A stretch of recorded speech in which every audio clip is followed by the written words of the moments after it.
are in a dangerous time. We are in a time, like I said the other day, when I was talking about Jacob he loved, Esau he hated. We're in a time where we're about to go through. You're going to feel like God's abandoned you. You're going to feel like they're winning at every turn. It's going to be chaos. The economy is going to go in a bad way. I don't know if it's today, tomorrow, the next day, next month, I don't know exactly when all this is going to really get ugly, but they're going to pull out the stops. They're not going to let Donald Trump win this presidency. They're not going to let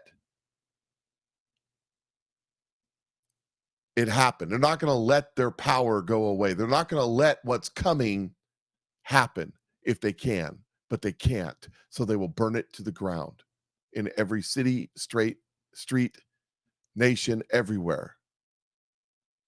There's a reason why all these people are coming across the board. There's a reason why 30 to 40,000 Chinese fighting age males, clean cut and shaved, are coming across the border. There's a reason why the Chinese are paying for everything that's happening right now. It's a war. I've heard me say this, that prophecy from Kim Clement, there's a nation itching for a new kind of war, but the nation will not come in the time of Obama, but in the time of my David. I have banted that one around. I thought maybe it was us with the Rona because we did the Rona. Maybe we didn't. Maybe we did, but at the behest of China. Because maybe this new kind of war is this fifth generation warfare. It's this warfare that Glenn Beck's show from Wednesday night was talking about. You should go watch that show.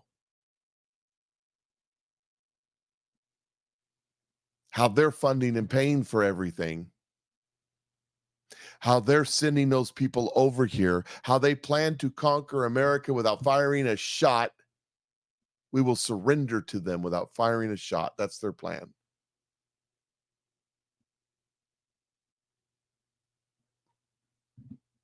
And you see they're paying off our government. Republicans and Democrats will willingly do it.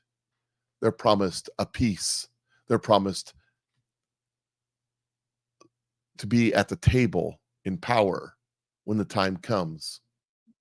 There's a nation itching for a new type of war, and it won't come in the time of Obama, but in the time of my David.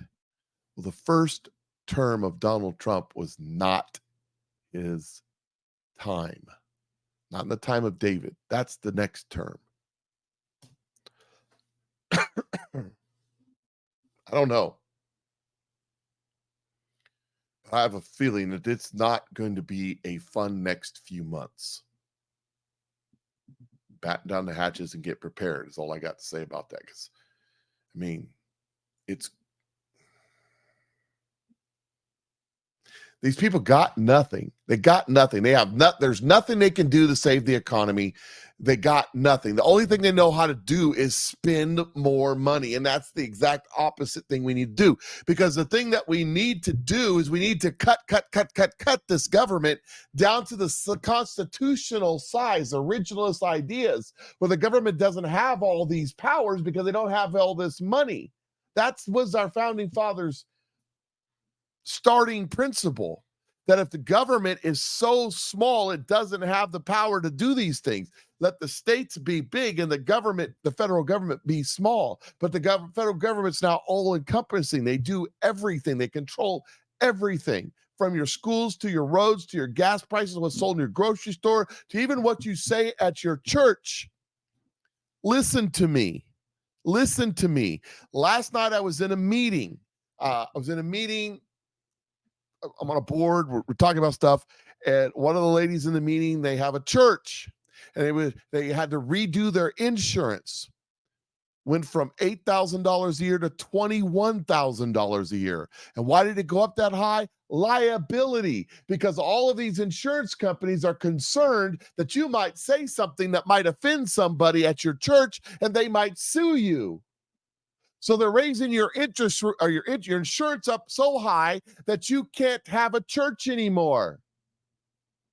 Listen to what I'm saying to you. While at the same time, they're wanting to come around the other side and tax the church.